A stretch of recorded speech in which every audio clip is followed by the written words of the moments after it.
अस्सलाम वालेकुम। मैं यह कह रही थी कि वो बोल रहे हैं कि मुसलमान परेशान हो रहा है। कैसे परेशान होगा? जितना मुसलमान परेशान है उतना ही हिंदू भी परेशान है। जी महागाईची झळ मुस्लिमांना बसते तीच महागाईची झळ हिंदूंना सुद्धा बसते।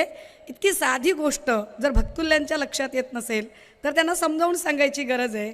राजे हो, काल परवा महाराष्ट्रामध्ये मोदीजी आले आणि कुठल्याही पंतप्रधानाला काय, कुठल्याही अगदी गल्लीबोळातल्या नेत्यालाही ज्याला किमान थोडाफार सेन्स आहे असा कुणीही माणूस इतक्या वाईट आणि हिणकस शब्दात बोलणार नाही। इतक्या हिणकस शब्दांमध्ये मोदीजींनी काही भूमिका मांडली आणि ती भूमिका मांडताना ते असं म्हणाले की उनको सारा का सारा पैसा मुसलमानों को देना है, उनको हिंदुओं के लिए कुछ बचा कर नहीं रखना है, वही लोग जो ज़्यादा बच्चे पैदा करते हैं उनको वो उन्हें देना है। काय भाषा आहे ही? एका देशाच्या पंतप्रधान पदावर राहिलेल्या व्यक्तीला ही भाषा शोभत नाही आणि त्या व्यक्तीला अजून जास्त चिथावणी देणाऱ्या टाळ्या खालून भक्तुल्य वाजवतात त्यांना सुद्धा ती भाषा अजिबात शोभत नाही। मुळात जर एवढा मुस्लिमांचा तिटकारा भारतीय जनता पार्टीला असेल, भाजपाला जर एवढी ॲलर्जी असेल तर आमची विनंती आहे, आवाहन आहे, अपील आहे की नरेंद्र मोदी असतील किंवा देवेंद्र फडणवीस असतील, देशातल्या आणि राज्यातल्या या नेत्यांनी हे लक्षात ठेवावं की जर तुम्हाला मुस्लिमांची एवढी ॲलर्जी आहे तर नौटंकी आणि नाटक करण्यासाठी म्हणून नमाजी टोप्या घालून मस्जिदीमध्ये मतांची भीक मागायला त्यांनी जाऊ नये। जर त्यांना असं वाटतं की नाही आम्ही म्हणजे आम्हाला मुस्लिमांच्या मताची गरज नाही तर मुस्लिमही तुम्हाला लोणी लावायला येणार नाहीत। परंतु मोदीजींनी हे बोलताना त्यांच्या लक्षात आलं पाहिजे की जेव्हा तुम्ही इतरांना तुकडे तुकडे गँग म्हणताय त्यावेळेला तुमच्या भाषणातनं तुम्ही जाणीवपूर्वक तुकडेच निर्माण होतील अशी भाषा करताय।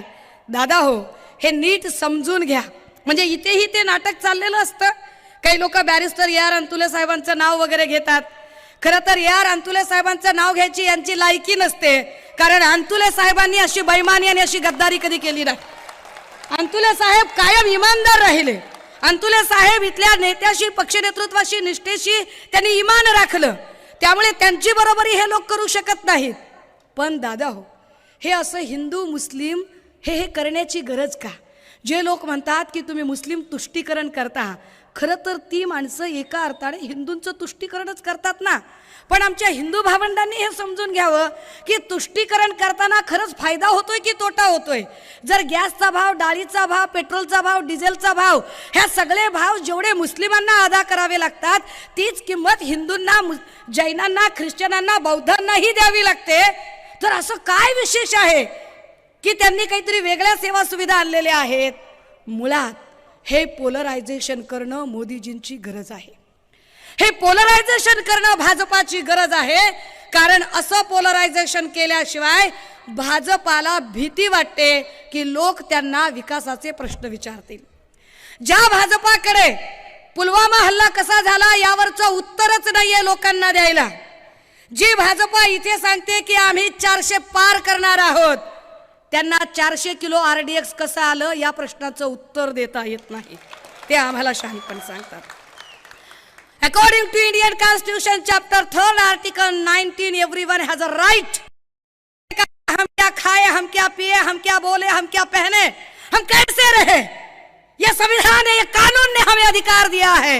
पण तरी सुद्धा मॉब लिंचिंग मध्ये कधी अखलाक, कधी जुनैद, कधी अलीमुद्दीन अन्सारी मारणारी आणि त्यांना डिवचणारी, जाणीवपूर्वक चिथावणीखोर भाषा करणारी हीच भाजप आहे, जी खऱ्या अर्थानं तुकडे तुकडे गँग आहे। हे समजलं पाहिजे। भाजपाने सगळे प्रयत्न केले राजे हो। आधी त्यांनी हिंदू आणि मुस्लिमांचं पोलरायझेशन करायचा प्रयत्न केला, पण मला आनंद आहे आणि अभिमान आहे की तमाम मुस्लिम भावंडांनी कमालीचा संयम दाखवला आणि त्यांच्या चिथावणीला अजिबात बळी पडले नाही आणि एकही दंगल या महाराष्ट्रात त्यांनी होऊ दिली नाही। राणे, राणा, कंबोज सारखी त्यांची बार्किंग ब्रिगेड बोलत राहिली, पण तरीही आम्ही संयम हरवला नाही। मग ते आमच्या देशभक्तीवर प्रश्न विचारायला लागले। बोले हम मुसलमानों का विरोध क्यों कर रहे हैं? तो बोले ये तो संविधान विरोधी लोग हैं, ये देश विरोधी लोग हैं, ये देशद्रोही लोग हैं। क्यों? तो बोलते वंदे मातरम नहीं बोल रहे हैं.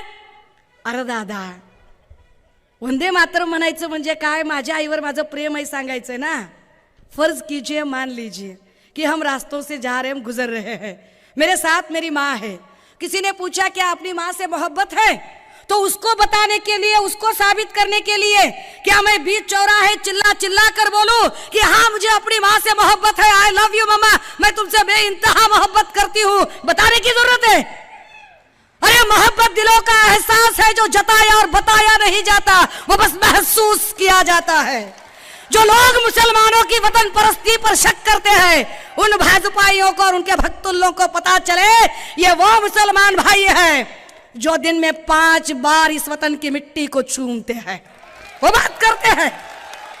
ते सांगणार आम्हाला शहाणपणा की या देशात काय देशद्रोही आणि काय देशभक्ती, ते शहाणपण यांनी सांगायची गरज नाही. राजे हो, ना मला हिंदू ना मुस्लिम या भानगडीत पडायचे, कारण मला माहिती आहे माझ्यासाठी माझा हिंदू भाऊही आणि माझा मुस्लिम भाऊही दोघंही आमचा उजवा डावा डोळे आहेत, दोघेही आमचे उजवे डावे हात आहेत, दोघेही आमची एकाच आईची लेकरं आहेत. पण ही तुकडे तुकडे गँग, ही भाजपा जाणीवपूर्वक पोलरायझेशन करायचा प्रयत्न करते, कारण यांच्याकडे उत्तरं नाहीयेत.